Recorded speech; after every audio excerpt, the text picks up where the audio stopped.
Hey everybody, welcome back to the Danger Planet. Today we're talking about the Lone Star Faux Down and how awesome it was and how we all had a great time. Nice.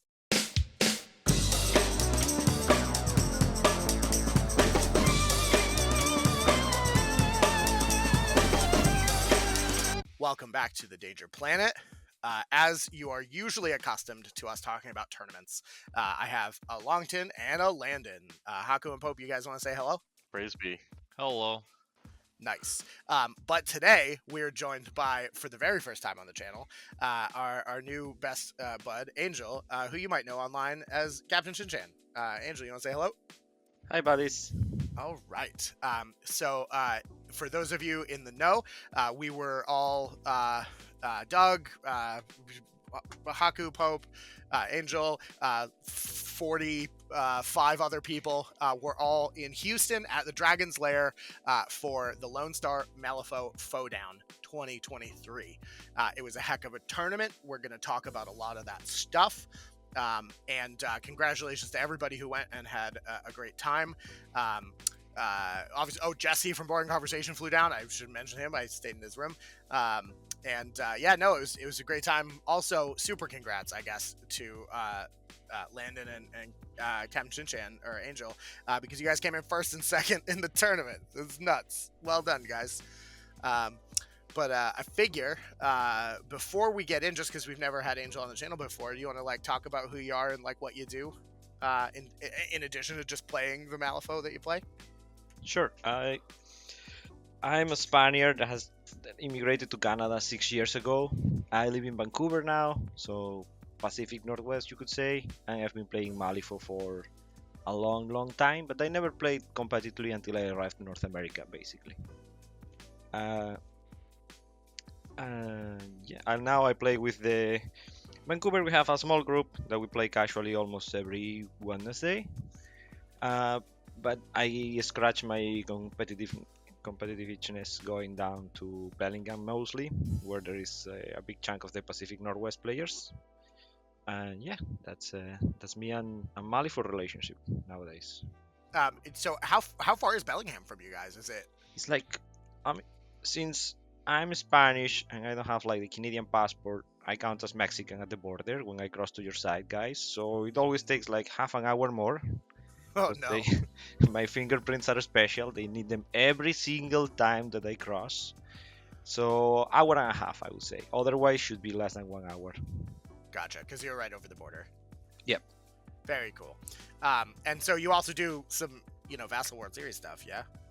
Yeah, I'm in the committee for second or third year now. So organizing and playing whenever I can, basically, which is not as much as I would like to. But it allows me to play with a lot of different people from different countries, and that I really enjoy. Actually, I'm one of the people that literally made friends over Basel, that they invited me to their houses and stayed there and had great times. Amazing. Yeah, Malifaux is a heck of a community. If you're listening to this for some reason and don't play Malifaux, might I recommend it. It's really good. I don't know how you found our channel if you don't play Malifaux, quite frankly. But yeah, super cool. So thank you so much for coming on, obviously. Also, thank you, Pope and Haku. You guys are here all the time, but I do appreciate you guys continuing to humor me saying weird crap at you. So I guess then let's talk about round one. So we had 6 rounds for this tournament. In round 1, we played Guard the Stash, and the 5 schemes were Leave Your Mark, Sabotage, Catch and Release, In Your Face, and Secret Meetup. So, Landon, who was your first round opponent? What'd you play? My favorite thing about Longshanks is that it lets me just look this up. The entire event was done in Longshanks, so you can see all of the individual match data if you're really into that sort of thing. But round 1, I was playing Shenlong versus Thierry, piloted by Jim Dyson, gentleman and scholar of the Malifaux community. Yeah. I ended up taking I took a hired-in second Master McCabe. Ooh. Don't remember exactly what I think he banned Story. I banned something unimportant, Tormented maybe, since this was a bans format. And so since I was allowed to take McCabe against Thierry, I did. Something you want against Armor 1 Shielded is precise. Did you not ban Mad Dog bracket, or did you just know that Jim didn't bring that? I did not know Jim didn't bring that, but Montresor's kind of scary in Theory 1, so I've heard, Yeah. / Theory Crafted, so that was what I ended up banning. Like, I've seen Mad Dog before. I'm not terribly afraid of Mad Dog into Monk. So if he wanted to take that, I'd be okay with it. Yeah, fair enough. And how did that game go? Yeah, so that ended up 6-2 to me. Jim did kill 2 models. He killed Luna and one of the students with his totem. The rest of the game was pretty much just Jim slamming his big beaters into the head face of Shenlong and McCabe 2. And to his credit, he got Shenlong down to 1 HP, but a lower monk will heal that up real quick. So. Ooh. Yeah, that'd be that way. So you got 6 points. You scored Leave Your Mark and Secret Meetup, and Jim took Secret Meetup Catch and Release. Yes, that Nice. is true. I think one of his 2 points, I can't remember if it was this game or a different game, where we both had Secret Meetup on the same 2 targets on the same piece of terrain. That's so funny. Wild stuff. Okay, so Angel, who was your first round opponent? I was like this terrible person, you know. I almost like just concede, just do not talk with that guy. Oh my gosh, I can't believe this. This Brandon guy. This Brandon guy. Yeah, what a day. No, it was a really nice game. We played you and me. So from my perspective, you got Punch took 2. Against I played a couple of times. I went with Mataket 1 because traps and hazardous is like a T nemesis of Punch Took, in my opinion. Yes, it is. And I got to say that the actual hero of the matchup was that subject that pushed Valedictorian 6 inches away, so she couldn't kill any of my models. And then she just stood on the way like, you wanna charge anybody? You charge me. I defend 7. Yeah, that was matched your stat. That chicken. What a guy. Yeah. So you end up taking In Your Face and Leave Your Mark. I, much to my detriment, also took Leave Your Mark. I did not leave my mark, and I took Catch and Release. You got confused. It was with skin markers, not with corpses. Oh, you were supposed to drop on the center. Yeah. Thanks. Yeah, no, it was a great game. I had a lot of fun, and it sort of set the tone for the rest of the tournament for me, because I was like, okay, that was rough, and my next round opponent I hope will not be as rough, and then we can recover from there. So it was a good time. But I had a great time playing, so I wasn't like upset or mad or anything. And then we, who would have guessed we'd hang out later on that night. But Longton, how was your round 1? What'd you do? Yeah, no, I guess I'll just preface this. Coming into this tournament, I didn't really know what faction I wanted to play, so I bounced back and forth, and I ended up deciding to go with Rezzers, mostly because I think there's a few things that are underrated now, specifically McMorning, since the TN change came, and I kind of wanted to prove that, and I haven't been able to play practice games lately, because I've just been really busy with work and life. So I decided I would go into this tournament with a more have fun mentality and just try new things and try lists that I think are very good. Like I'm not at the point of being able to actually play casually. That's not in me. But I am able to try to just new things, see if what works out, what doesn't, and experiment a bit. So I played McMorning 2, as mentioned. The change with choosing to fail TN duels means that Rafkin can potentially poison 4 to 8 all of your models with the Shockwave 1 Shockwave. So she pretty much replaces, I'm going to say she because I use the alt model, she pretty much replaces your whole entire setup and is by herself a actually really strong model, because, her bonus action can just put 6 poison on a guy unresisted, give them injured and a damage unresisted if they already have poison. So there's a lot of, pretty good things she does. She has the better onslaught trigger on Rams, which is, onslaught with plus flips. So really strong. Just has always been one of those models where it's 8 soulstones. What is it really doing for your crew if it just gets killed? And the answer now is turn 1, it does all of your setup. And so I played that against Vix, and Vix can't survive a bunch of summons just punching them. and that's kind of what happened. Is I just started getting my flesh golems going, and I just punched things really hard, and they died. Yep, that sounds right. Flesh golems are a hell of a drug. All right. And you played Corey. Oh, Corey. Yeah, right. Wild. Yeah, Corey, who I know now, which is great, from Pacific Northwest. I think he's from the Bellingham area. Yeah. Yeah, fun Vix crew. Haven't seen Vix in a while. Oh, did he play? He played Vix 1. Yeah. Yeah. Cool. So he had both Vix. It was cool seeing them. I know why I don't really see him much. Fair. He played them very well, but yeah, I just don't think they're competitive enough. Yeah, and you guys both took In Your Face, but you took Leave Your Mark and he took Sabotage.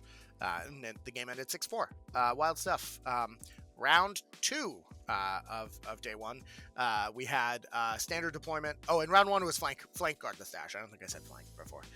So round 2 was standard deployment, cursed objects. We played breakthrough, assassinate, sabotage, hidden martyrs, and public demonstration. Landon, who did you play in round 2? I played against AJ Molitor, who I think was also Pacific Northwest. Yeah, he was playing Dreamer, and I was playing Yoko 2. Just because I don't feel like I had a more comfortable drop to play in an Everborn. I still hadn't decided whether or not I was going to try and Scorpius the whole event, and this was a pretty strong indication that that was not going to happen. But I decided I'd see how it went regardless either way, just dropping Yoko this early. And I'm kind of glad that I did. He played Dreamer 1, it was Cursed Objects, so it was interesting to see a summoner into Cursed Objects. I think Dreamer 1 still plays that strategy really well. Evidently he's pretty okay at it, as I think at the end of the game I had 2 models left. I had Fuhatsu on like 5-6 health, and a single Kunoichi on 1 health left. So I was pretty effectively tabled by the end of it. But luckily, after all of the black jokers I flipped on damage flips for Fuhatsu that game, he finally flipped a red joker instead turn 4. That kind of turned that game on its head for me, as it ended up killing the Widow Weaver, which made it really difficult for him to score any of his breakthrough points that he took. Scored me my cursed objects for the turn, and just like really solidified that I was going to have the score I needed to have a winning game. So that was really nice, after he spent the first 2 to 3 turns flipping black joker on damage to make me miss cursed points every turn. Ooh. That being said, I did end up with 3 curse points, but or was it 4 curse points? I think I maxed out actually, but would have been way easier if he hadn't flipped the black. Yeah, understandable. I know I had 3 curse points because I assassinated Dreamer and then I got 1 point of martyrs. No, I got 0 points of martyrs. I did max out curse points. That's right, because he ended up killing both of my martyrs in the same turn. Because I made the mistake of taking it on Hinamatsu and Chio, and he killed them both at the same time. Oh no. Yeah, I always try and kill Chio as soon as I can. I hate that model. yeah. So you end up winning at 6-3. You took Hidden Martyrs and Assassinate, and AJ took Breakthrough and Public Demonstration. Yeah, it was a really close game. I thought it was going to be like a 6-5 game or a 5-5 game, and it ended up being 6-3 out of pure luck. But it was a great game. Ooh. And Angel, who did you end up playing in round 2? Play Nobel, another guy from Bellingham. Oh no! There were a lot of guys from Bellingham. There were, yeah. You guys are like 9 or 10 people, right? Yeah. So at the end, we were supposed to cross at some point, but I'm not sure if I played him before, so it was nice to play him. I played Brewmaster 2, and he was playing Yoko 2 with Misaki as a second master. Oh, that's why Misaki won. And yeah, Misaki won, and that was like painful. I think like turn 2 he was winning 3-0, and I thought I had lost the game. But I tried to kill Misaki the best I could, but the motherfucker didn't wanna die. Really didn't wanna die. I had like a shit ton of poison burning, and she was like kept burning and appeared there. Bill will heal her. It was insane. But he did flip. The game was like down to last turn. We were like, I don't know if we were tied or something like that. He couldn't score one. I denied 1 point of breakthrough, and it was tricky. But he flipped the black joker for initiative, which allowed my Whiskey Golem to survive on 1 health, and triple walk far away from Misaki's shadows. And that was the play that gave me the game basically. Wild stuff. And it looks like you guys both took Hidden Mortar's breakthrough, so that's Yep. nuts. And you ended up winning 6-5. Yeah, really close game. And Noble has been playing for 1 year or something like that. I think he's a great player. All right. Wild stuff. Well, I don't think I interacted with him at all, but hopefully I will at some point in the near future. And then, all right, Longton, Haku, who's your round 2? My round 2 is Dixon True. Neverborn picks Collodi as Collodi. Yeah, okay. That'd be something. Sorry, I'm just having puppet flashbacks from M2E. Hinamatsu, the current puppet master. Wild. And I had to make the, in my mind, tough decision. Do I go with the correct pick of McMorning 1 and just go shred puppets? Or do I continue to play my McMorning 2 like I wanted to? I decided to go with McMorning 2. And because it was cursed objects, I dropped Sebastian and the dogs. I think that was a mistake. I took Lovelace instead. Because I was thinking like, oh, it's very similar. It's either draw cards or draw multiple cards, or just draw a card of the corpse with the back, and then I'd be able to shoot things, and then maybe I can stop the placing effect of one of the Colette models, but probably not. And oh yeah, obviously if you're declaring Hinamatsu, he took the dog. Yeah, so then I just lost the game to Colette. Or Corvi Duet, sorry. Yeah, I don't know. I could talk a bit about the game. At times it started becoming like a decent issue, which is otherwise I think I would have been able to score a couple more points. The big thing though was that unlike turn 2, I got Duet down to, or I got half of, they was split, so I got one of the Corvies down to 1 wound, and I just needed to like flip any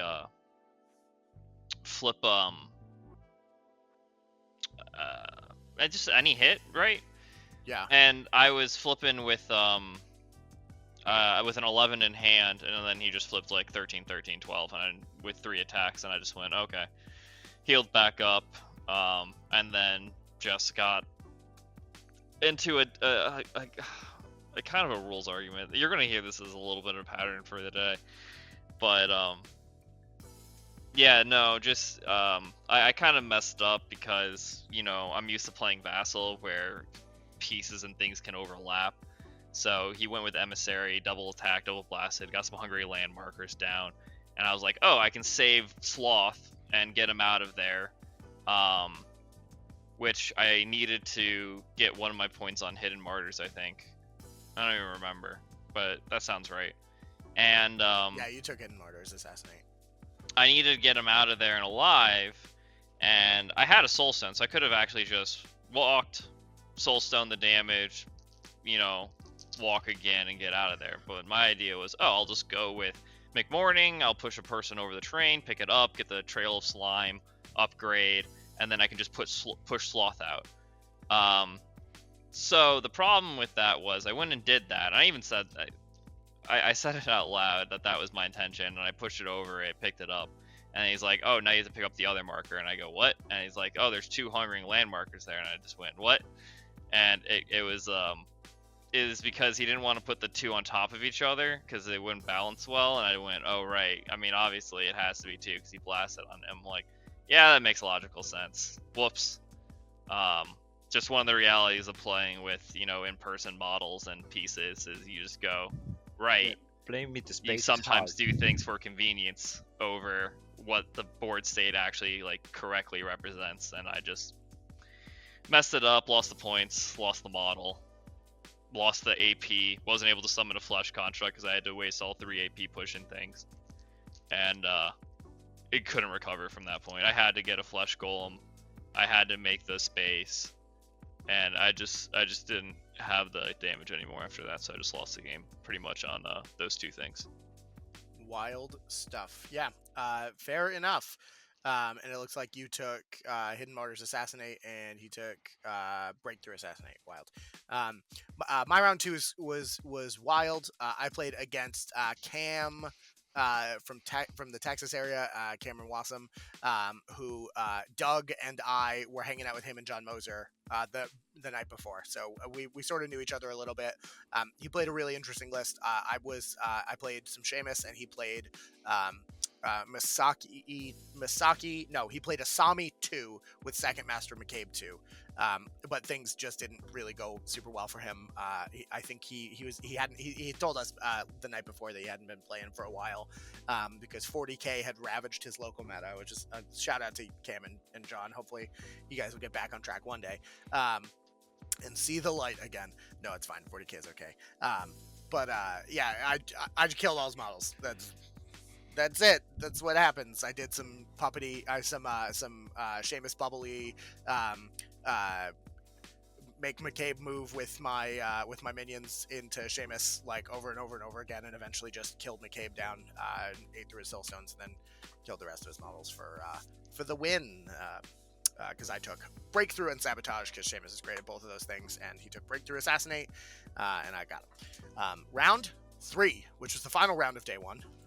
Well, the second to last round of day 1, as we'll talk about in a minute. Landon, what did the Pope do? 7 rounds, yes, of course. Yeah.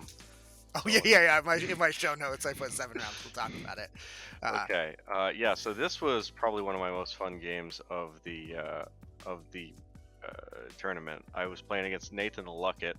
I dropped my Jacob Lynch into his Captain Zip, as I think Lynch is a pretty good fish in the Bayou right now. As if anyone ends up playing Clampets, the plus flips they get from their tide markers that they are mandatorily forced to drop next to each other give them minus flips on Lynch's attacks, so that's just really funny. Yeah, Luck Thief is a hell of a drug. So hence I fished with Jacob Lynch here instead of playing a different master for Scorp or playing just boring old Yoko. And it turns out going pretty well for me. The only mistake I made was hiring the worst model in 10 Thunders, Gwyneth Maddox, as she's like 2 AP, no extra movement tricks, and her bonus action just draws your opponent a card. It's not very good. As Nathan ends up for the first 3 turns of the game properly guessing Gwyneth Maddox's bonus. Like every single one. He paused, he put the clock on him, spent like 30 seconds rifling through my discard, all to find the perfect card to call out, and you know what? It worked. Yeah. And that was just so much fun. I mean. Yeah. I will say everyone raves about Gwyneth Maddox, and I'm like, I don't see the appeal. I just guess it right every time, and then I get to draw a card. That sounds great for me. Yeah, exactly. So I guess not everybody has that opinion though. Some people don't just guess it right every time, but I guess Nathan and I might maybe need to together run a seminar on how to guess it right. It's like just guess better. I think that'd be very helpful. What was that, Angel? Just guess better, you know. Nice. Guess better. Yeah. Just guess better. We did it. Like, but it's pretty impressive going through the discard pile, you know, every single time on a clock, 1 hour 7 minutes. I mean, if anything, I feel better on a clock because then it's at least, we definitively on my time, right? Exactly. Oh, I'll get to that. Wild. Yeah, so it was a really fun game. I didn't exactly know how that game was going to go since I took In Your Face Vendetta into his In Your Face Load 'em Up, and he drops all these pianos turn 1, and I'm like, oh right, Load 'em Up's in this pool. He's like, yep, it is, and just reveals it next turn after I've pushed my cart onto his half, and he's put like 6 pianos between me and my first cart point, and I'm like, oh, I'm not getting that back, am I? So already I know I'm not getting more than 3 strap points because I pushed my card up too fast. So that was really fun. Yeah. But no, I end up using all of Lynch's movement tricks to get the Lone Swordsman over to go murder his first mate, who I had taken Vendetta against. Get the first mate down to exactly 1. First mate runs really far away, and I end up chasing it down with Kitty, and just love tapping it for 1 to kill it sometime in turn 3, and then spending the rest of the game getting Kitty over his deployment zone for my last point of that. But nice. Yeah, it was an action-packed game. There's a lot going on. It was on stream, So if Oh, any of okay. this summary makes it sound like you want to try and see this game, just go watch the Lone Star Down stream because it was a lot of fun. It'll be the last game of the day for day one. Nice. And you guys both took In Your Face. You took Vendetta. You took Load 'em Up. Obviously, you're playing Zip. You take Load 'em Up. That's how that works.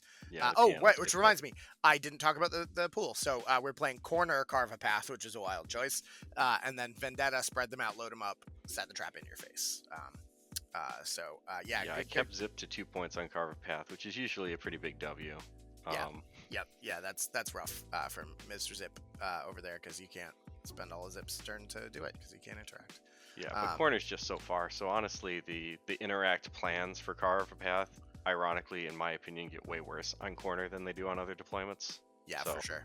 How did he hire any Skeeters? Yeah, he hired, I think, 1 Skeeter, 1 Flying Piglet. The spiciest thing he brought was Johan, actually, with Inferiority Complex. I think he wanted a Ruthless Beater to try and punch Huggy in the face, and then I just one-shot it with Lone Swordsman pretty much. Yeah. Turned him into a Soul Stone. So that was a rough moment. But all right. Angel, how did your round 3 go? So round 3, I play against Peter, another guy from Bellingham. It's funny because every single tournament I went like down south, either Vancouver or Washington or Oregon State, I always end up playing against Peter. And I wanted to play Mataket, but I hate to play mirror matches, and Peter only plays Mataket. So I was like, well, what do I have that I can play? And I decided to go for Wong because a bunch of models can game fast, and that's a lot of like actions that you can spend kicking the markers. Sure. But he brought a list with a shit ton of models. He had like 0 soulstones. And yeah, it was spicy. But so it was like, I tried to go with, I think there was breakthrough on the pool. No, spread them out. So I tried to go spread them out with 1 turn 1, launching things into space. But the subjects just moved back, collect the skin markers. It was like we were fighting with tooth and nails. But then he had like a turn that was like really bad. Likewise, I flip a Red Joker on damage against Ma. It was Ma 2 for, I think it was like 7 damage with Alphonse or something like that. And then he did flip a Black Joker to kill my Bokor on the attack. And with that, things started to get in my side. Still took me a long time to kill Ma. Like, I think he killed her in turn 4. And she was very annoying. But I played Wong like super support. I think he did like maybe 2-3 damage the whole game. Wong, to the enemy crew. To my crew like 20 plus. But it didn't work out very well for me. He would play a really good denial plan, like always pushing my markets. And he had so many activations. It was like, I push my market 6, and he was like, I push it 4 on this direction to force you to go on this side. I was like, no, leave my markers alone. And you were playing Wong 1, yeah? Wong 1, and he played Mataket. 1-2 doesn't exist. He was playing Mataket 2. Oh, Mechamima. That's wild. Mechamima. Yeah, because oh my gosh, with all the armor that she can bring, you just don't care about the shockwaves, right? You just, I failed. I take 1 damage, whatever. Makes sense. That's wild. I also don't think I got to interact with Peter. There were just so many people at this tournament. Yeah. So you both took Vendetta. You took Spread Them Out. He took Load Them Up, which makes sense. You got some pit traps, but you ended up taking the game 5-3. Yep. Wild stuff. Haku, where'd you do?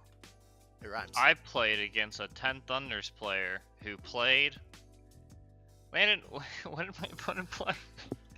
Can't pull up your own Longshanks? Alright, let's find it. I don't. They don't have master names, right? They do. But yours didn't enter it.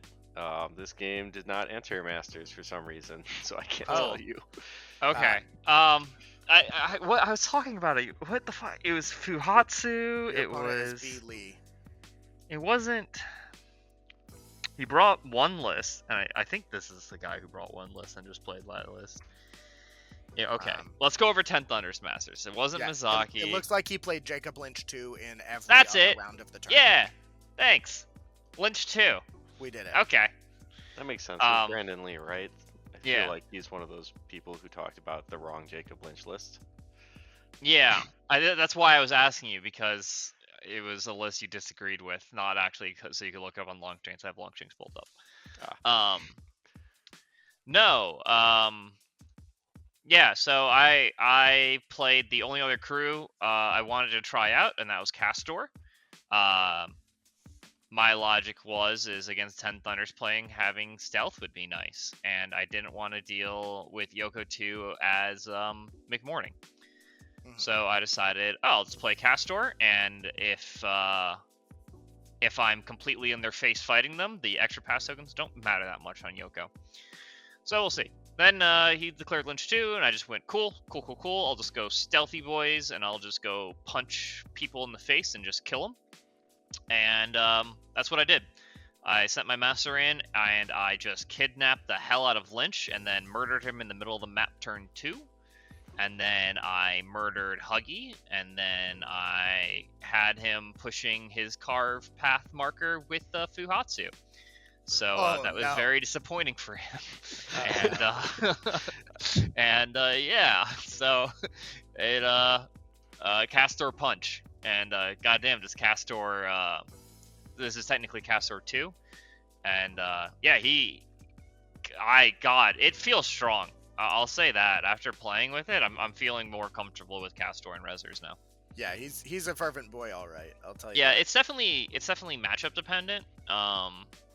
But because your models just die actually decently easy, but if they don't die, they do a ton of damage and can just get full healed. Yeah. So you took In Your Face and Vendetta. He took Set the Trap and In Your Face. And it looks like you took the game 5-3. Yeah, I really tried to lose this game. This is the game where I messed up Carve, thinking I didn't need the marker Holy Over. I messed up In Your Face by killing a non-8 Soulstone model and declaring it. And I messed up Vendetta by just not declaring it on one of the turns. Nice. Oops. Yeah, I really tried to lose this game, and Castor Punch saved me. Yeah, just not declaring Vendetta is a really strong play. In your defense, third game of the day, everybody's tired. Yeah. I'm gonna be honest. I was just salty over my last loss, and I just was not playing well, and I was not playing smart. But I know correct me if I'm wrong. It's also your first game playing Castor. Period. Yep. First game playing Castor. I had a lot of things to pay attention to, and I'm just gonna be honest. The simple fact that I'm really used to killing lists allowed me to play correctly. I was able to pick up the In Your Face points later with a different model. I was able to do a bunch of things later, so it didn't really matter. But I felt really stupid. But if you pretty much table a guy turn 3, you can be stupid. Yeah. So. Yeah, sure. Yeah, that'll do it. So wild. So my round three, I ended up playing against Jake Griffin, who's a lovely opponent. We had a great game. We were both sort of chill. We were back in the corner. It was the end of the first day. We ended up tying 6-6. He was playing Hoffman 1. I played Von Stuck 2. I took Spread Them Out Vendetta. He took Breakthrough Spread Them Out. Yeah, I ended up Vendettaing a dog with the very first time I've ever hired a student of Steel. And I took the Dead Rider, and I was like, we're going places. I'm gonna ride around and kidnap their models and fucking hit them with Student of Steel, and that's what we did. Towards the end of the game, we were maybe about an hour left in the time, and I was just really, really tired and needed to go grab some food because I just didn't do caffeine this weekend, which was a bad mistake on my part. Well, the first of several. But we talked it out, and I was very sure that I had won the game 7-5, and then we talked it out, and I was wrong. So I was like, we already told each other our schemes is fine. We'll go 6-6. So I ended the day 1-1-1. Wild stuff. But Jake was lovely. I would love to play him again if you ever get a chance. Strongly recommend it. Shout out to you, Jake. You were my favorite opponent, I think. Well, I don't know. Angel was very good too. I don't want to say he wasn't great. But he did kill all of my models, and that does slightly affect my ability to think. Yeah, I didn't kill Anna. That's true. Yeah, you didn't kill Anna, and you didn't kill one other model. The totem, maybe? By the end of turn 3. Yeah. I literally had 2 models starting round 4, which is, I think, when I was like, we could probably talk. We probably know what the scores thinks.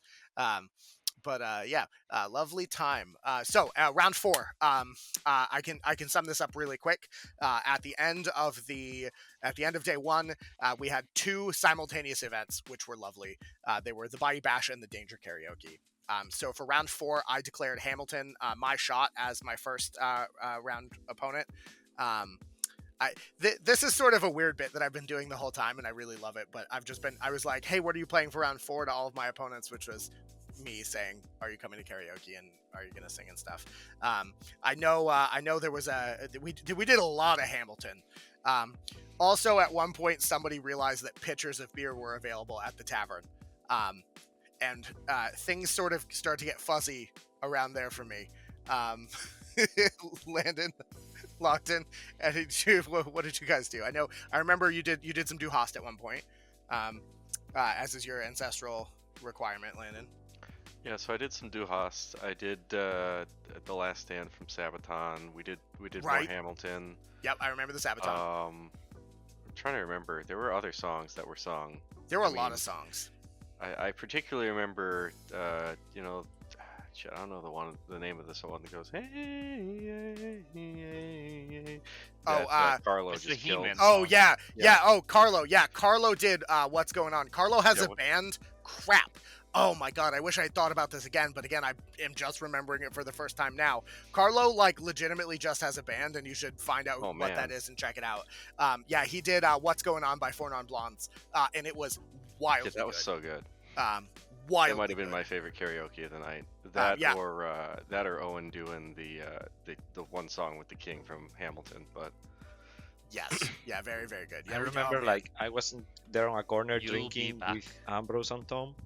Yeah. And we were just talking and chatting about a bunch of stuff. And then we were like, what the fuck? Who the fuck is singing? And I think it was Carlo.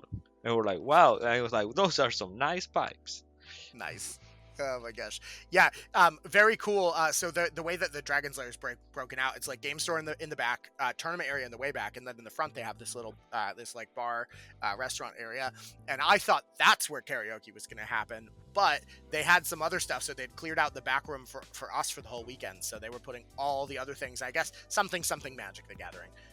Doctor Who EDH decks came out. I don't know who that is. Doctor Who? Okay. And so we were all in the back, and so Bayou Bash, not Bayou Bash, Bonanza Brawl was just happening on a table, and then about 15 feet away, we were just doing karaoke. It was wild. It was probably one of the best karaoke's I've seen in an event. It was just super, super fun. The karaoke hosts were amazing. Shout out to Dragon's Lair. You guys rock. And for brevity's sake, I won't say too much more about that evening. But I remember at one point, everyone pretty much went home, and some of the Northwestern folks were like, "We're gonna go to the bar next door," and then I suddenly became part of that party. I keep saying I played my 4th game at the Thirsty Texan that night. Yeah, I think we all did. That's where I played my 4th game. Wild stuff. We met an awesome bartender. We were hanging out. I know that Tom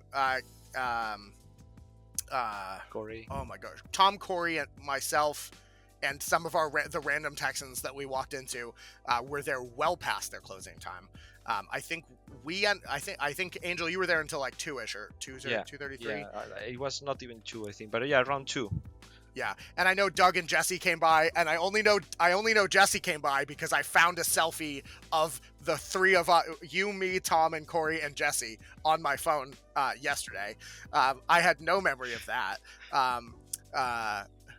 It happened to me. I found that selfie because I need to talk to Ambrose about some MWS stuff, the Malifaux War series in Basel. And the last message that I have with Ambrose is a picture there at I don't know what time. Maybe past midnight or something like that. I was like, where did this picture came from? I was like, I sent it. Okay. Amazing. Wild stuff. Also, I was trying to get everybody afterwards, and I suddenly I realized that Tom and I were already friends on Discord, which I do not remember having done that. But I think that happened at one point. It was a wild time.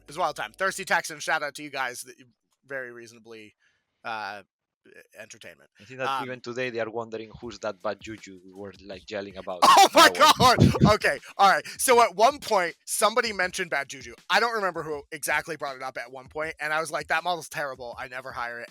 And then Tom, definitely Tom and Corey. I don't remember if you were involved in this. Angel, I was involved. Yeah.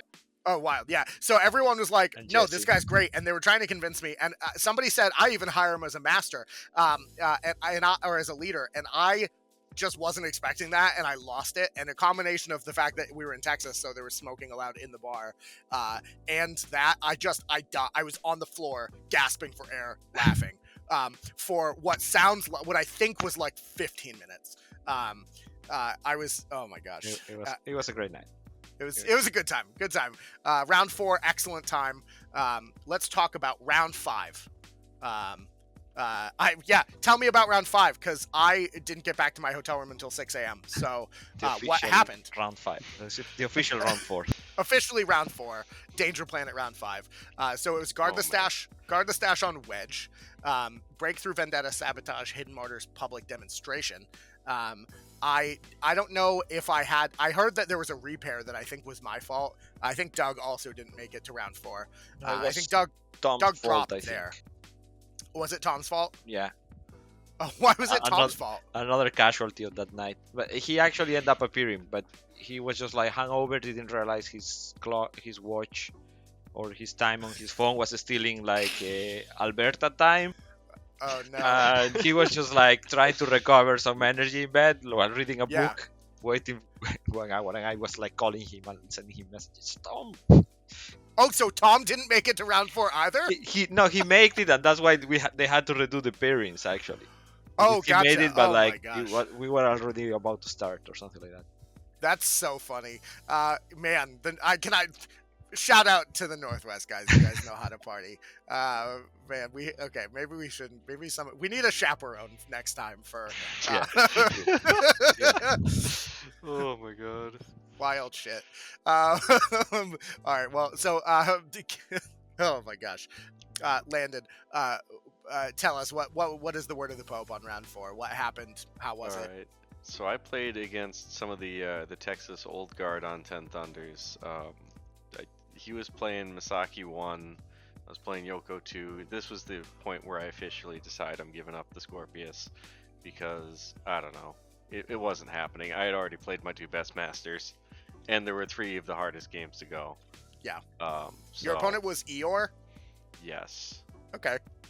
That is at least what his Longshank's name is. Yeah, he was very well mannered, and you could tell just playing the game that he was a very tactical kind of player. As we didn't have all too much side chatter. It was a lot of no nonsense. We're gonna play the game. We're gonna play it efficiently. He ends up taking a list with like a lot of top heavy models and not much going down on the bottom. I think he plays like Minako, Than, Ototo, Fuhatsu, like a lot of expensive stuff, and just doesn't really have the cards to support a lot of it. He took the Lone Swordsman too, that's right. And I end up picking up Fuhatsu turn 1 because he moves Than to like try and cover his newly summoned paper demons as opposed to keeping his hired models alive. And we're playing guard the stash, I think, so the summon models aren't too terribly much of a thing that I'm concerned with. Yeah. So that was totally fine by me. I pick up Fuhatsu turn 1, then end up kind of trading Bill off for it eventually. It takes him more effort than it probably would have been nice for him to kill Bill, but he does it eventually with his Ototo just hitting him enough. Did he hire who was his master? Misaki? Yeah, he was playing Misaki 1. Oh, that's right. Ototo does pick up Minako before he dies, though. So Ototo's killed like Fuhatsu and Minako before he goes down, and that's more than enough work for his 9 stones. And at that point in time, he's just struggling a little bit on attrition. If he had focused more on killing specific models dead, he would have had a much better game. I think by the end of the game, I had a couple of models that were just on like a couple of points of health. Hinamatsu might have been on like 3 health when she went and killed one of his summons. And just it It was a tight game, 5-3, but I think he could, if he had a bit more focus, it would have been either a tie or a loss for me. Yeah, and it looks like you both took sabotage, but you took pub dem, and he took breakthrough. Yeah, I took public demo, which is a bit spicy for me, but I had enough going on that I could pick 4 models for it, so I decided that was going to be okay. I believe I scored 1 or both points on it. Can't remember if I scored both, but I know I at least got the 1. Yeah, well, you got it 5-3, so that was that. Well done. Angel, how did your round 4 go? My round 4 was like I told my money. Can we call it a tie and I'll pay and we go for branch? He was like, no, I want to play. He was like, damn you. I consider I won 4-1 round 4 just like waking up that day. Then the game itself. Amazing. The game itself, I fucked up big time. I picked Machu into Jack Dawn 2. I should have picked my 1, but I was like, well, Machu should be good, right? That cannot get staggered. Didn't matter much, but I didn't expect many things, and I got Vendetta on Bushwhacker, and turn 1 he had Wanted Criminal on Jack, and Jack pushes. He pushed. I think he pushed Jack or something. Then Jack pushes, walks, charges my Vendetta guy. I was like, what the fuck? Flips moderate on a negative, or double negative. And I'm like, okay, well, he's at 3 health. He may die next turn. And I, like, all my plans changed completely.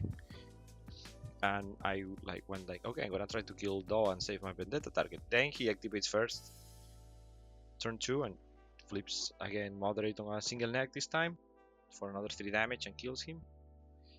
And I was like, okay, well, my max score now is 6, and then I was feeling pretty bad, and I did a lot of mistakes. I was tired, and my opponent like capitalized on every single mistake I did. I don't want to take like credit from him. Like, he played really well, and I was tired. I wasn't playing well, and every time that I will like do something, he will do like the right thing to stop me, right? I was like, fuck, it's really like one step ahead of me all the time.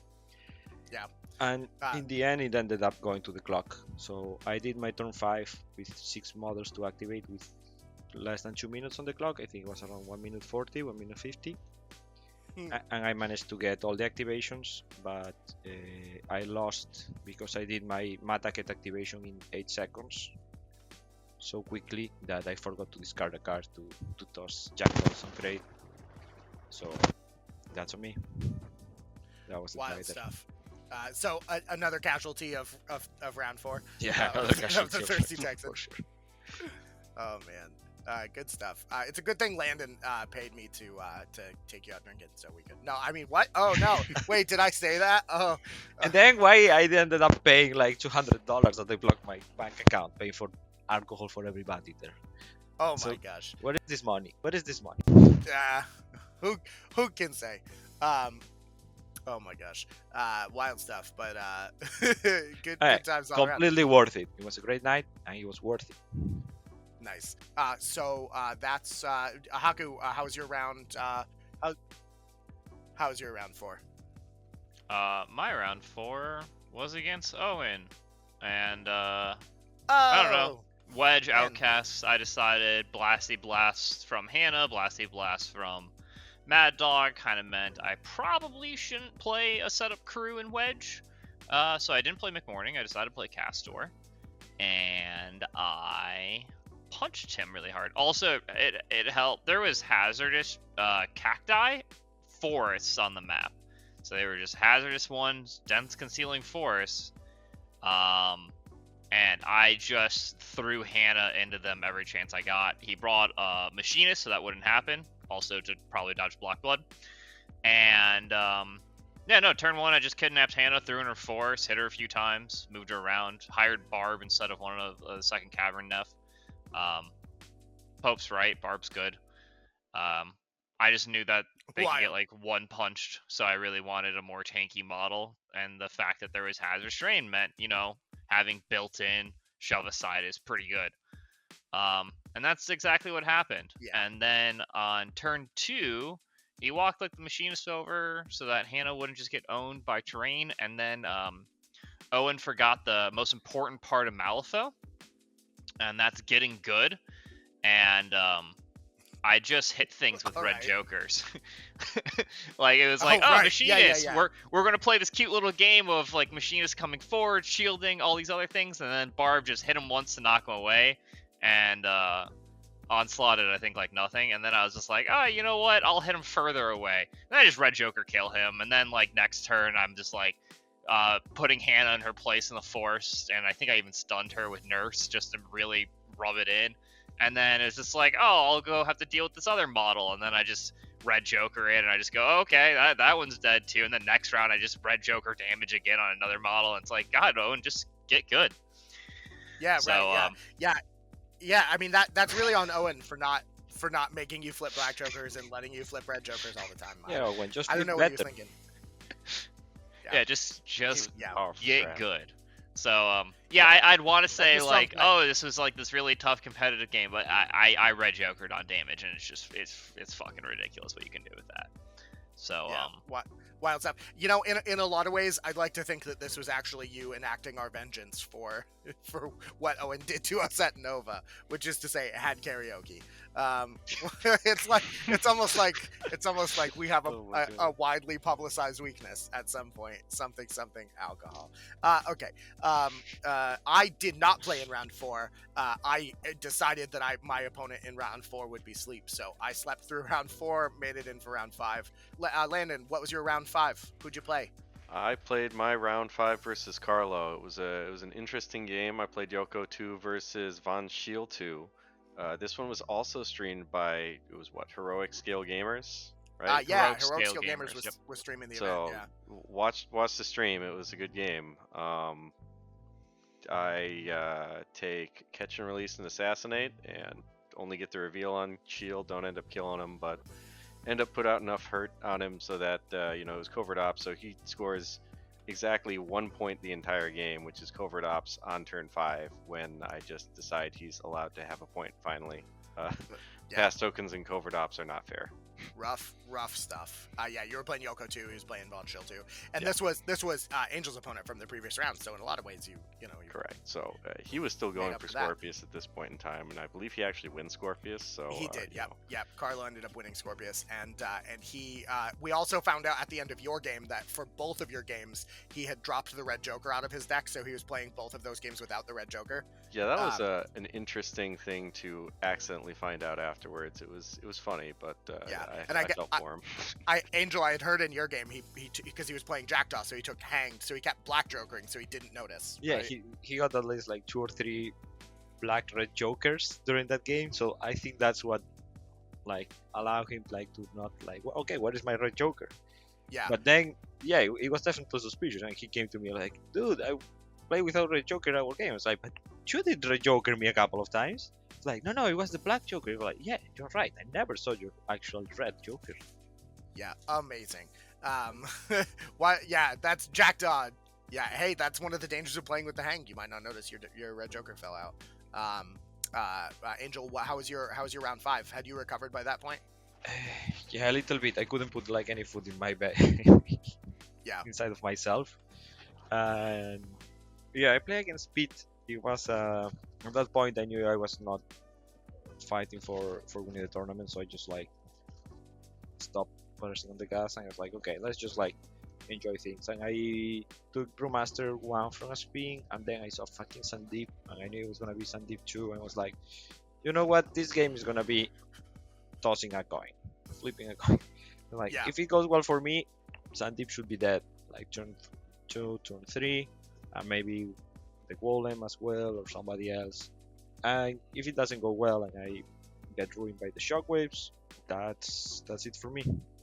So turn 1, we both like position ourselves. His last activation was Sandeep. He took a list that was a little bit risky for what he wanted to do, because he started with 0, well, technically with 2 soulstones, because there were 2 soulstone miners. So turn 1 he had 2 soulstones when he activated Sandeep, and I had a 13 in hand, and the rest of my cards were like utter garbage. he goes with Sandeep, does his shock with things, Sandeep gets tossed, whatever. And then I go with Brewmaster. I'm like, okay, well, there's one thing I have to do. And it's like, I'm gonna walk, I'm gonna lure you. And he had one card in hand. I was paying attention when he was cheating for his TNs and everything. So I knew he had one card in hand and it was a high card. Sandeep is willpower 7, I was stat 6, so it's like, is it a 13? It was a 13, but I won the flip, so he had to cheat first. He had no cards in hand, and then I just used a soulstone to get the trigger for the crows and use my 13. I didn't have to use my 13 actually, I already top deck better than him. And got Sandeep with poison in Brewmaster, next to Brewmaster. Ouch. And then turn 2, I discarded 4 or 5 cards from my hand. Soulstone 4 cards, so I had like between 6 and 7 cards out of the game. I cheat initiative. I had that 13 that I had before and a couple of 11s or 10s or around that, right? But with Brewmaster, I'm at +3 stat against Sandeep, basically because I'm stat 8, so I'll just murder him before he activates. Yeah. I went through all my stones, but murdered that guy. Wild. Well, it makes sense. And so you end up getting it 7-5. You took Assassinate in your face, and P took Catch and Release, Load 'em Up. Mhm. Wild stuff. Yeah, and that was the Sandeep list. I think Sandeep 2 with the crazy Shockwave murdering that he was playing. I think he played that every round because he got Doug with that list in round 1. I mean, after he got one activation of his master, and we end up 7-5. So he was playing really well, and he tried to deny points.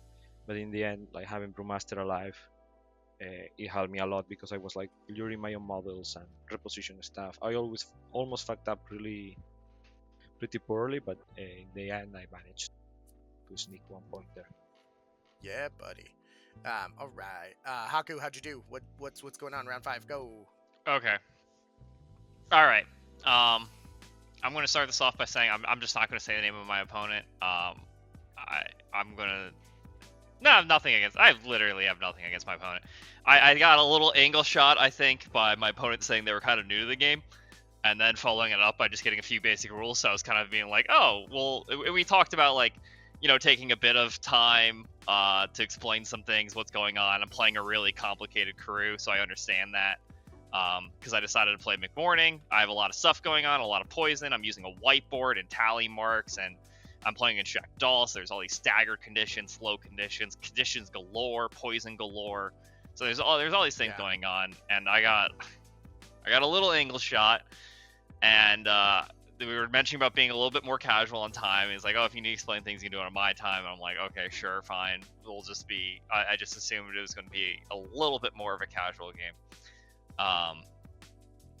Because I was explicitly told that. But, you know, the rules are I have more wins than losses, so we have to use the clock, and so we're using the clock. And so I have all these things going on. He's constantly asking me questions about it, conditions, HP, stuff like that. I'm using like little wedge markers because I was borrowing cards so I could show them, as well as, you know, in the app. But I didn't want to mark them because they weren't sleeves, so I was using spin down dials. I was using these for most of the tournament. I would just normally keep them near the model. This time I kept them on the card to make it, I thought, more clear, but maybe I should have kept them near model. So a few things I'll just go over from, like, not really even game perspective. I'll just say this. Time ran out. He had like 8 more minutes than me because I played a bit on my time, whatever, complex things, blah, blah, blah, blah, blah. I've always been...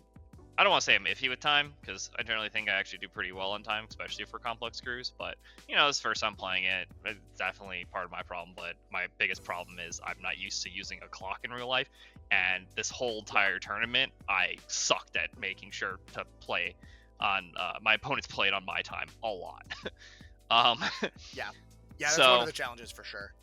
So obviously that's a skill issue on me. But I was like, I won't lie, I got like a little annoyed because I felt like I got angle shot on it, because once it started getting down, we started getting really aggressive on time. And these are like the 2 things I want to talk about why I'm not like the biggest fan of a clock time. I'm just going to take this time to talk about it now. I feel like when we play a game of Malifaux, there are just like certain expectations when you're playing in real life of kind of just like gentleman's knowledge of game states and stuff like that. Because as I talked about, it's like, physical game, it's hard to move around. You say exactly 2 inches. I mean, if we pull things out and measure, you're probably almost never exactly 2 inches, right? You say you say a lot of intent things. And part of the problem is when you're playing, and this is going to be especially with new players, and he claimed himself as new. You're going to run into a lot of issues where knowledge of what cards do, what conditions do, what flips do, it takes time to understand and takes time to ask. And there's a few ways to solving that. And the obvious easy way is you just ask your opponent intentions and stuff like that. You ask your opponent HP and poison counts because they're across the board. It's a little hard to see sometimes. So you're reaching over, you're asking things. One of the big things I do is I ask people, hey, what defensive tech does the card care about if I attack it with a claw attack? And this got brought up. It's like, well, and these things happen and they take time. And so there's a few ways you can solve this. The idea of the chess clock solving this is that you can put that time on your opponent, and I probably could have been like better with that and not been as like loosey goosey. Like the time's on me, it's my action, but you're asking me questions. The second you ask me a question, I'm not going to like slam the clock, especially because I was kind of trying to play this as a more casual game. It just feels kind of like it kind of feels as like a little awkward to do that in my mind. But I guess like we want to make these games a lot more competitive, and that's probably what you should do. I mean, realistically, the higher end scale of this, you're not even going to be asking your opponents a lot of these questions. You have cards memorized. It's like one of the things that I think Pope Darpa does like extremely well is not only know his cards, he knows his opponent's cards really well. Sometimes to the point where it's like, oh, I do this thing, and he's like, that's not how that card works. And so game knowledge is obviously a huge skill. The problem with time clocks as you bring it in is it's like whose time is that going to be on? Are we going to get like really aggressive over time and all this etiquette? And I think it turns like playing a more casual fun game into almost like trying to divide into like tiers of competitiveness. And yeah, I feel like that's like a hard decision to make on a personal level, especially when you're like down. I mean, I lost a game, so I can still like play for podium because we're in a 6-round tournament, but I'm obviously not playing for first anymore because that's going to go to the undefeated guy. Yeah. So I didn't want to be too aggressive. I didn't want to be too aggressive with a new player. I didn't want to be slamming clock, but essentially it came down to like 6 minutes left, and we've played on my time a bunch. I've been asked a bunch of questions. We've had a bunch of judge calls because, quite frankly, my opponent didn't know some basic things. He thought things like shadows were half the height of the terrain. It's like, no, shadows is the height of the terrain. Yeah. Max cap 3, right? Yeah. And I think there's definitely a lot to be said about clock, and you can either be aggressive from it from the get-go or not. And I don't like how it feels to be like super aggressive about it the whole time. Yeah, but like if you don't, it's very easy to fall into this position where you just get fucked because you're trying to be reasonable, and it's not that the opponent's not, but it's rough. I definitely sympathize. Yeah, I'm a person who, when I play Malifaux, like I'm a very competitive people. If you've watched my content, you know this. If you've heard me talk, you know this. I like winning, but I'm also like, I consider myself like very charitable when it comes to the game. They're like, oh, I'm within range, and it's like a range 10 gun, looks kind of like 10.5 inches. I'm like, yeah, you know what, fucking go for it. Things like, oh, I meant to do this. I just forgot about something. Can I just do this? I charged you. You have disguised. Hey, can I walk that back? Stuff like that. I think most of the people here agree that we're generally fine allowing like small mistakes like that to just go back. Like I can't imagine like playing a competitive game and someone charges like my disguise model and being like, look, you declared the action, you moved your model, fuck you. Yeah. But oh my gosh. I obviously like it's your right as a player to be able to do that, and I don't really have a big problem. It's just when you start bringing time into it and all these things, you start getting really competitive. And essentially what it came down to was like, there was like, I was running out of time. He was getting really aggressive with the clock. And so I started having to be like, all right, well, fuck, I guess we're playing towards time as an out now. Cause I was tabling him. There was no way I wasn't going to win the game. And so then I started going really aggressive. I just whole pass actions. During setup, I just like quickly shuffle, draw my cards, and slam it because the setup time was on me. So he starts getting like really, and then he's like asking me like, why are you passing time? I'm like, because I'm done, I'm ready, go. And then it got very like needly over the time, and it's like actually like I think the first person I talked to after that, I described it. I'm like, man, I thought I just played. I had flashbacks to like FNM Magic, and So I also am not the biggest fan of time rules. Apparently, if you do timeout, you can't do anything. You can only flip cards. You can't cheat or do anything. So it's literally just like turn 4. I think it was turn 5, but that's a different argument. Turn 4, and he's just like, oh, okay, you're done. I'm just going to walk. Go to turn 5, walk, and it's just like game over. I just scored 4 points, and it's like, oh, okay, sure, whatever, fuck it. And so that was that game. I think it's just like everything's done by the rules. So obviously, I have no problem with my opponent for doing any of those things because do what you need in order to win, especially when it's inside the rules.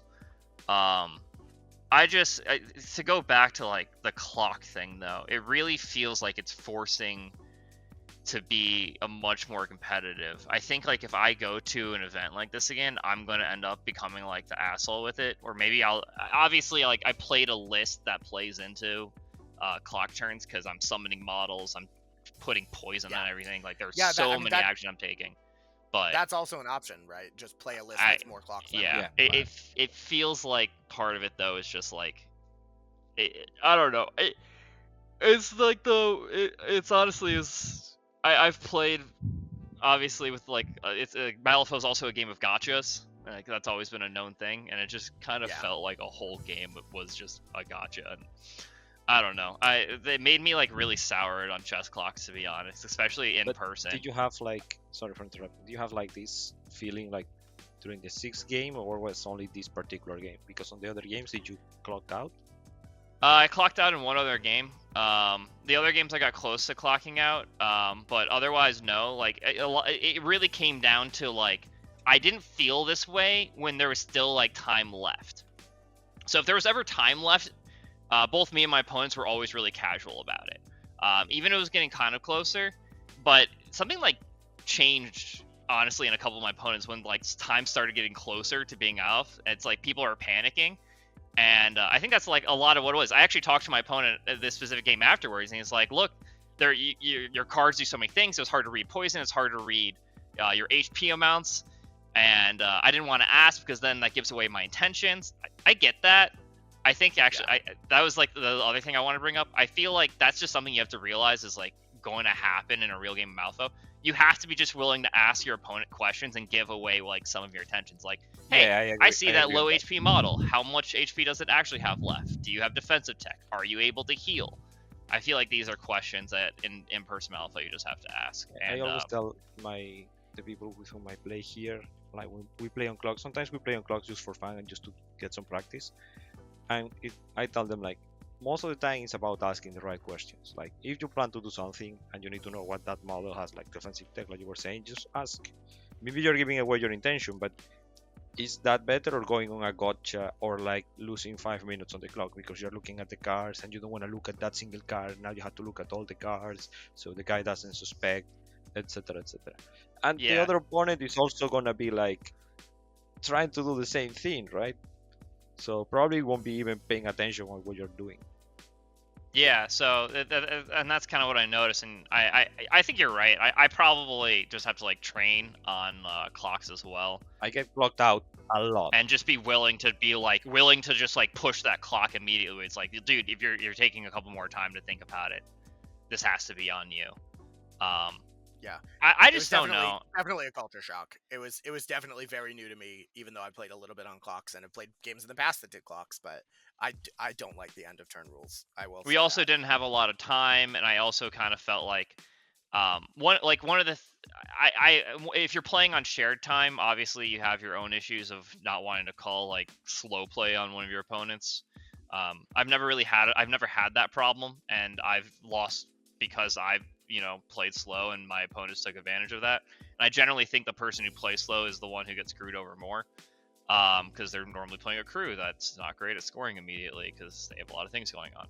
And in general, when that time is running out, you can play towards it as a group. Like, you're rounding out, you have one turn left, you have one activation left, and all these things. When you are doing time things, and you truly, like, even if you have a minute more than your opponent and there's another round, there are so many ways for you to just speed run the last few activations and then just fuck your opponent like hardcore by just like scoring 3 points. It's like, oh, you're completely out. Yeah. You can't respond. You can only flip now. I'm just going to quickly take a disengage here, disengage there, walk, push. Next round, push, done.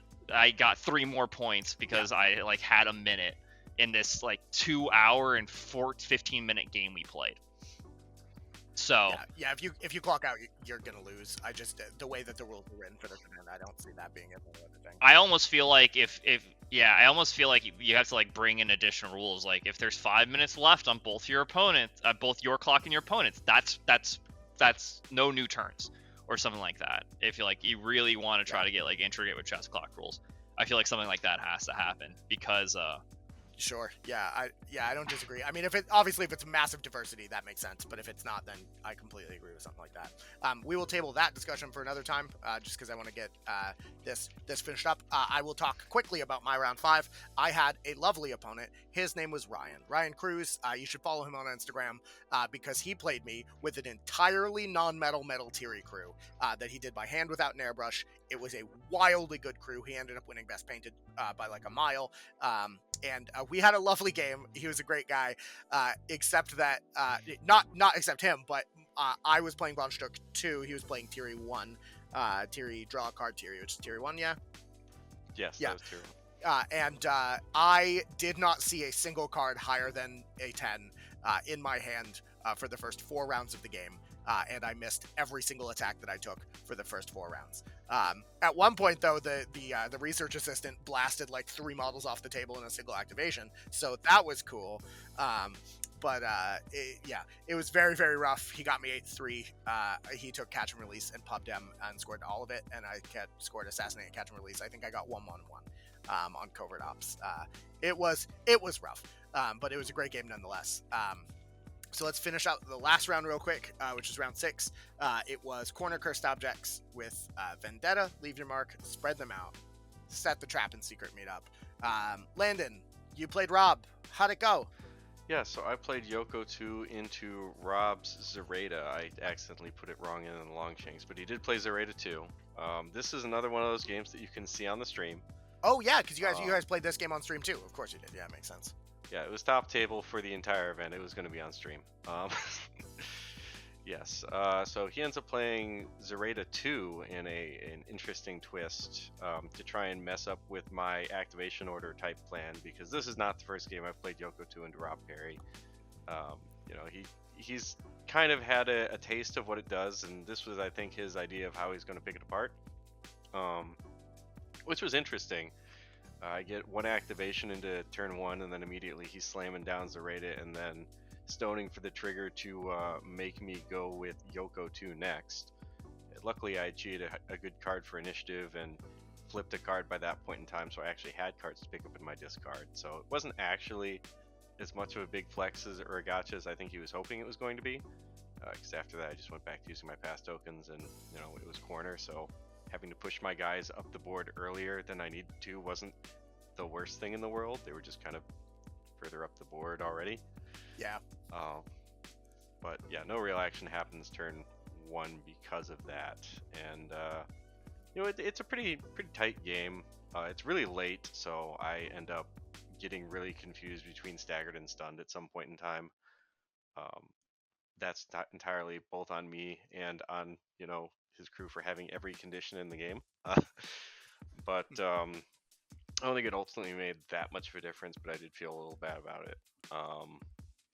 But it was a pretty cagey game. I got him to spread out his crew probably a bit more than he wanted his crew spread out, and he spent a lot of time punching Kinamatsu with like min 2 and min 3s, so he ultimately doesn't get the attrition he really needs to score any points on Cursed, whereas I pick off his Waldgeist that he hired with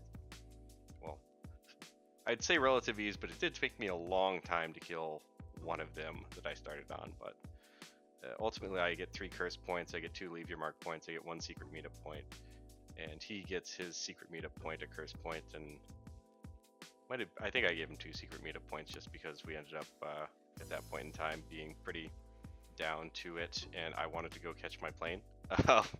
Yeah. So we already knew who was winning the game. I gave him the point on secret meetup. I'm not certain he would have gotten it with pass tokens and all that, but I had a plane to catch, and 6-3 is a win. So You did it. Yeah. Do you think that Seal Fate really significantly affected the game? I think it could have. I think it really could have if he had chosen to make my beaters go earlier as opposed to making Yoko go earlier. I get the idea where he wanted to make sure that I wasn't getting the perfect cards for my discard, which is, you know, something. But if I have to go with my beaters at the wrong time, then it doesn't matter if I have good cards or I can push them up the board because their AP just doesn't do anything. Yeah, for sure. So I think, like, the idea was good. The execution was just a little bit off. But it was definitely an interesting game to play out. Wild stuff. Cool. And you took the hat. You, in fact, as it turns out, the Pope hat is the biggest hat in Texas. We've done it. Yeah, I had brought my my costume Halloween Pope hat down for this event just because you know, I'd seen a couple of photos of people playing in the Texas events earlier wearing their silly hats, and I'm like, all right, well, I'm gonna wear my silly hat. Yeah, and hopefully I'll have a photo of that to put on the screen now. As well as the actual big hat that everyone. At one point I was getting your prizes for you, and Doug was like, "All right, you're wearing the hat now," and it's like, "I'd rather not, please, thank you." It was a big hat, but it was a very large hat. The cool prize to me was that the trophy was this orb, and I'm like, cool. I love pondering orbs. This is like nice, handheld, fits on a desk. It's not like 10 meters tall, and it looks cool. So I was a big fan of that. Yeah. Did you end up getting the remote through TSA or? I don't even think I tried. I think I handed the remote back to Bowman's, just said use it for a different thing. I didn't need it to light up. It was already a cool orb. Nice. All right. Angel, how did your final round go? So I play against Eeyore. Eeyore? Yeah, Eeyore. Yeah, very very sad donkey guy.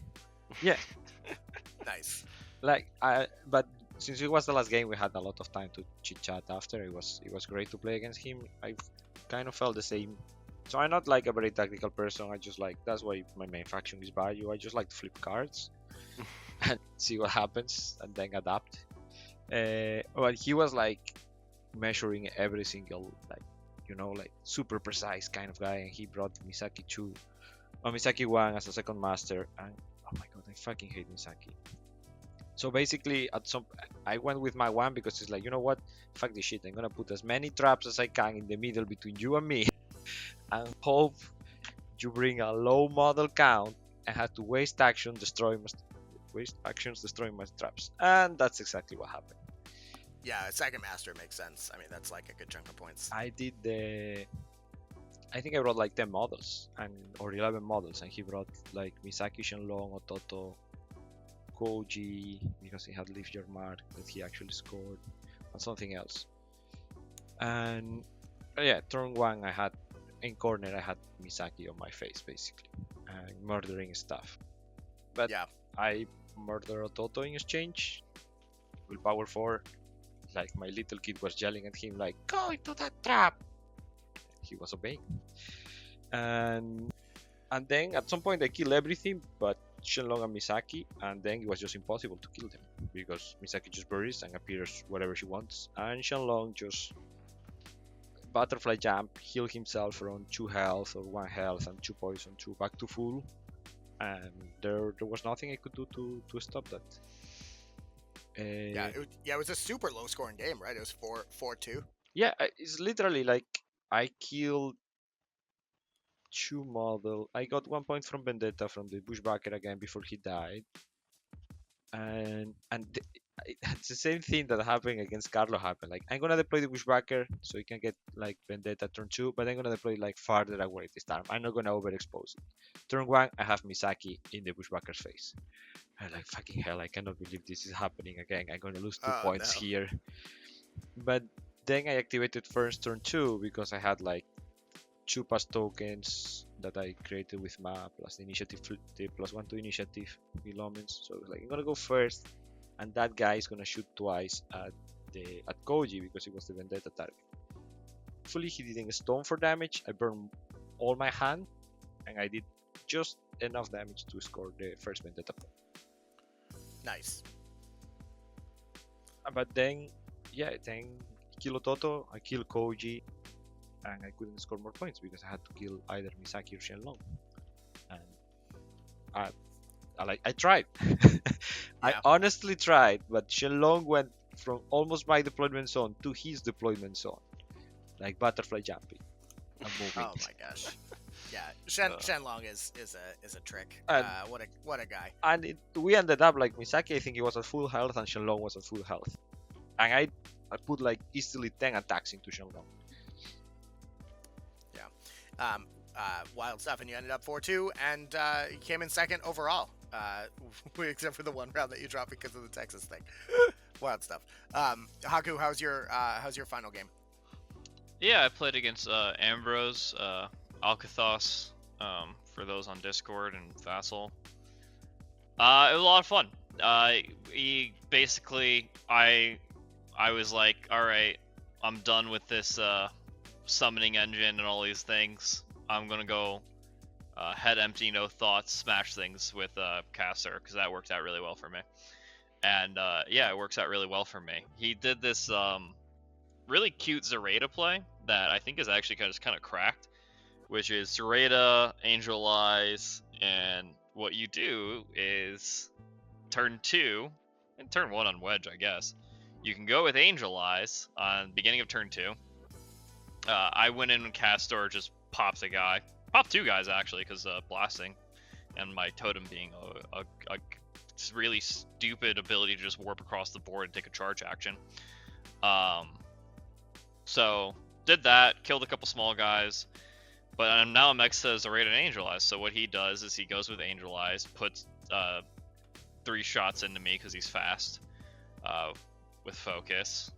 And then he goes with Zoraida, reloads his hand.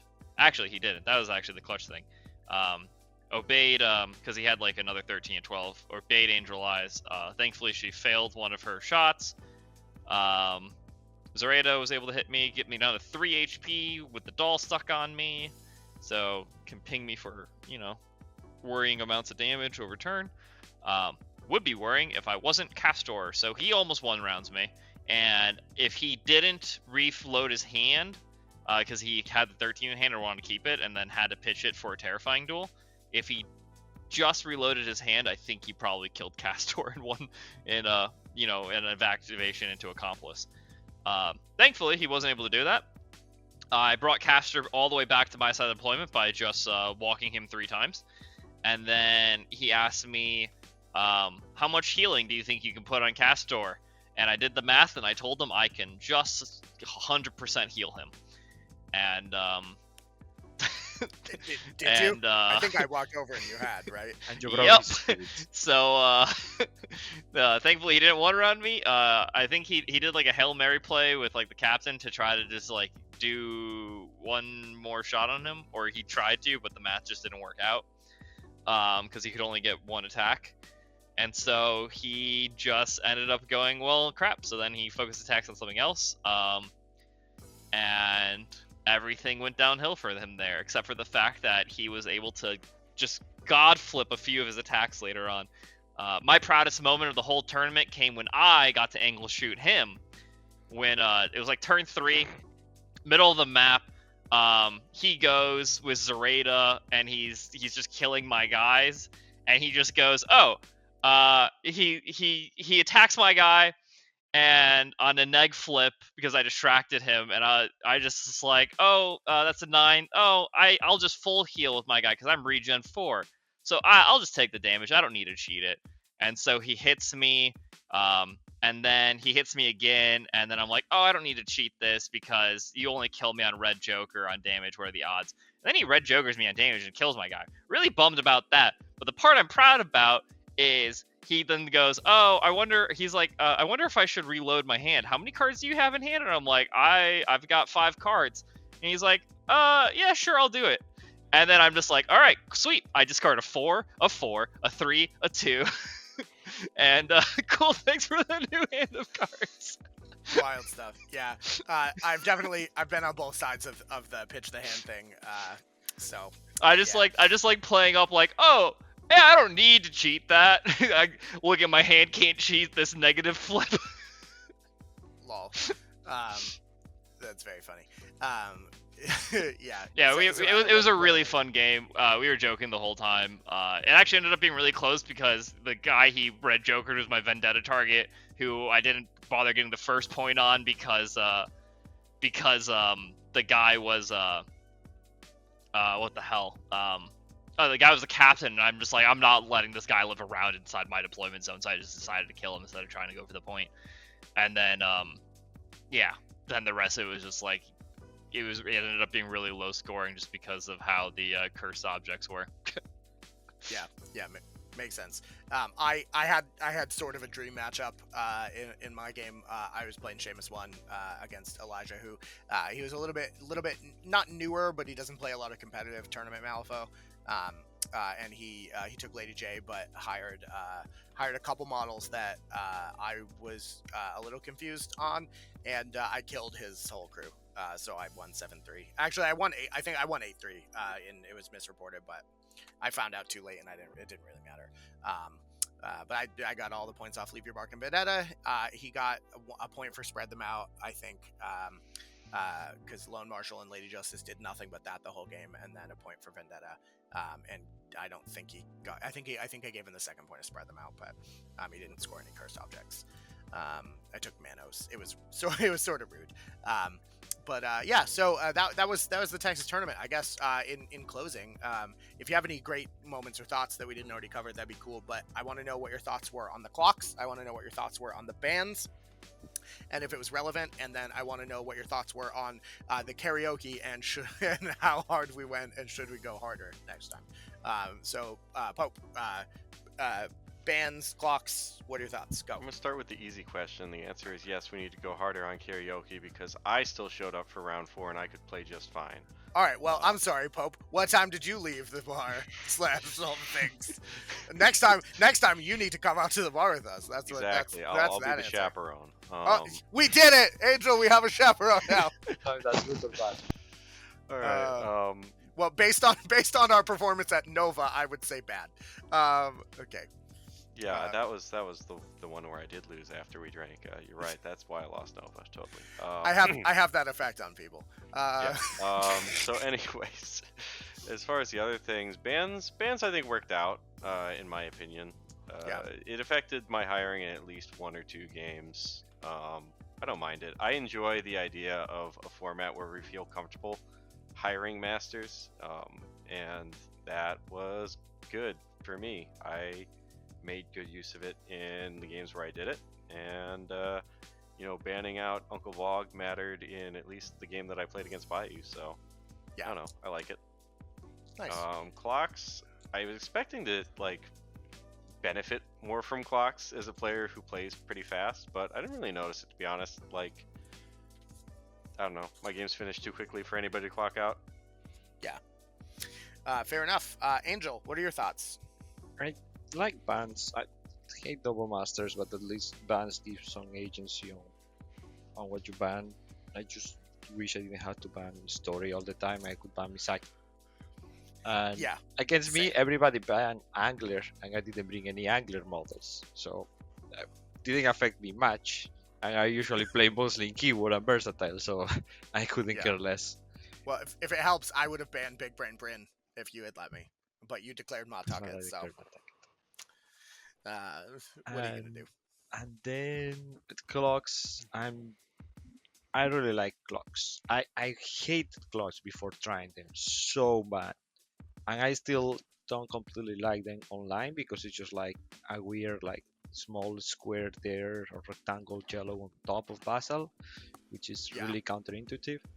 But in real life, I really like them. Gives me my first tournament with clocks in Bellingham. I only did a 1 practice game, and I clocked out 3 out of 5 games, and I still won 5-0.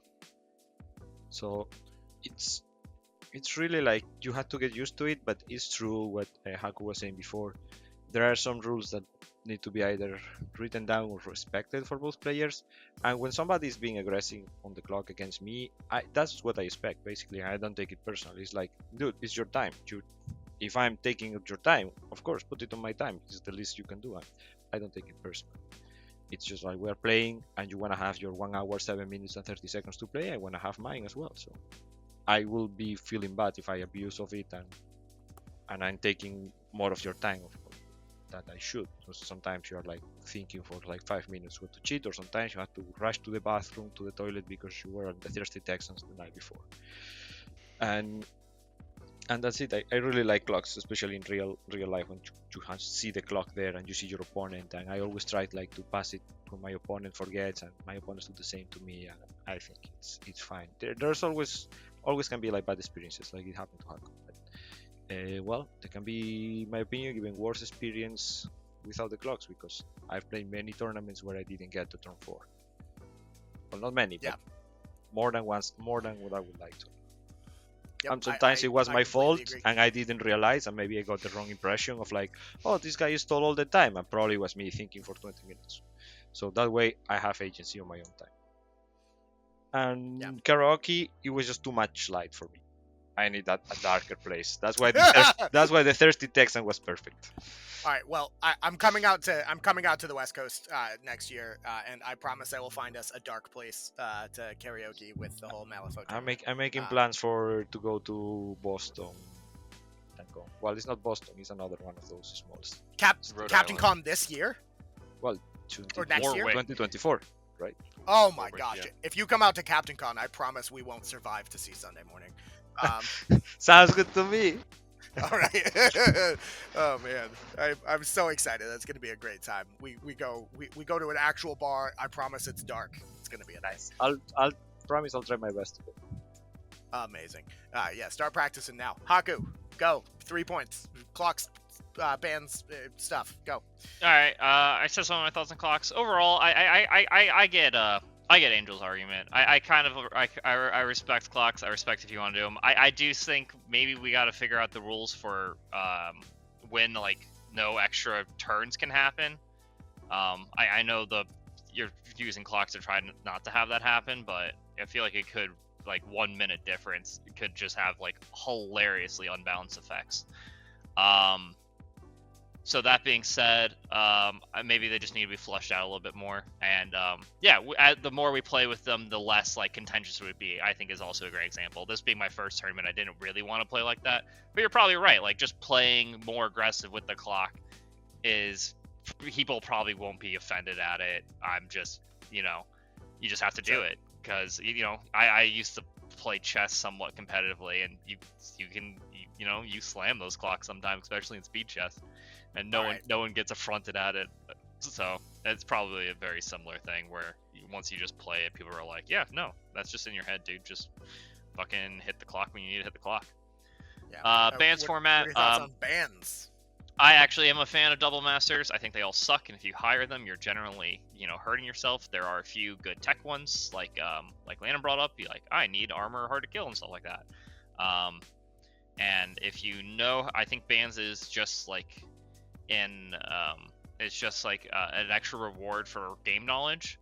And I do understand that it's annoying for people, especially in in-person games, because sometimes your opponent knows exactly what you're running and they can just ban the models you brought to the tournament, and that can get annoying. I definitely don't want bans in the 9 next tournament when I go play dogs with Neverborn, so don't do that. Yeah. That being said, generally I'm a huge fan of bans. Yeah. Especially when I think that there are no truly like broken double masters, and the double masters are like a thing you have to seriously think about, because there's a decent chunk of downside to just losing 15, 16, 17 soul stones. Most of the time 16. I don't know why I said those numbers. The last thing. What was the last thing? Just like karaoke. Yeah. Oh, karaoke. Yeah, no, a lot of fun. A lot of fun. I was a huge fucking nerd. I was like the epitome of the exact perfect nerd, because I was actually reading on my phone during karaoke, because I got really into a book I started reading on the plane. Nice. But once I started drinking more alcohol, talking to people, definitely knowing that Angel was Captain Shin Chan the whole time I talked to him, and not just a random Spaniard from Canada. Uh, was I definitely knew everybody there. Ton of fun. Highly recommend. That store is amazing. The people in Texas are all great. Obviously I'm a salty fucking loser, but even my opponents, all of my opponents were great, and I really enjoyed being in Texas. Those people are a lot of fun. I really do want to emphasize though, that store is just so dope. Yeah, such a dope they're store. You super, kind of super glazed good. over it. You're like, oh yeah, I they did, have a yeah. coffee store with like a bar in it. Yeah, the coffee part of the store also has a bunch of game boards set up with terrain and other things like that. It's insane. Yeah. Like the amount of space, Yeah, and the board room, game tables. the Yeah. staff was so nice. They wait on you at the back room. You buy food and drinks, and you go in the back with a number, and they just bring food and drinks to you. Yeah. Oh my god, that store is dope. Yeah, I got to see the back hallway on Monday. It's crazy. They have like a secret hallway system that lets them ferry food from the front to the back. But I'll do mine real quick, and then we can get out of here. So I think that bans as an idea is cool. I don't think that it functions fundamentally. I think that it makes the keywords that need the outside support worse, and I think that it makes the keywords that are great in and of themselves better. And I don't like it fundamentally for that reason. I can get that. Yeah. Clocks, although that being said, I prefer single. I think double master is stupid. But I definitely get that there are some crews that need it, and same reasons. If you're not doing bans, you have to do single. I'll say that. Yeah, I would prefer single every time. Yeah, I think that's fair. The clocks, I hate the idea of clocks. I'm violently opposed to clocks, and I never want to play clocks again, was how I thought going there.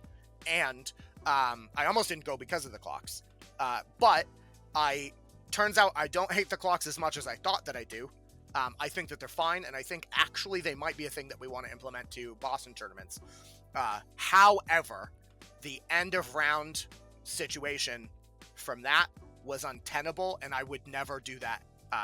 I think that the downside of not being able to do anything is way, way too egregious, and I think that if even one player is completely fucked because of that, I think that I would feel bad to the point where I would never do clocks again. But I definitely understand why people like them now, and I think that I like clocks now. But I definitely want the if you clock out situation to change. I think that as a community we need to step up a little bit and giving it more of a chance and maybe polish the rules better and come with something that is maybe a little bit more forgiving and more clear overall. Yeah, and honestly, I love Haku's idea of if there are 15 total combined minutes, like realistically, just take the GG document stuff, right? If there are 15 or less combined minutes between the two players in clocks, don't start another round. That's how we play it in the Pacific Northwest. Oh, that is how you do it? Yeah, if there are less than 15 minutes combined between two clocks, you cannot start any round. That's wild. Okay, interesting. I'm going to talk to Jesse about that. Maybe we'll try and get that going for Captain Con. But yeah, I think that's really good. I'm very happy that I was pleasantly surprised about how less intrusive they were going to be. But I definitely get the shock. But give it a try. Karaoke was great. I'm sad that we didn't do the actual entire track to Hamilton. We only did most of it. And we'll do better next time. Also, next time we will drink more. That's what I've got. Special thanks for sure to Angel, Captain Shin Chan, for coming and being on the show for the first time. Thanks to you for inviting me.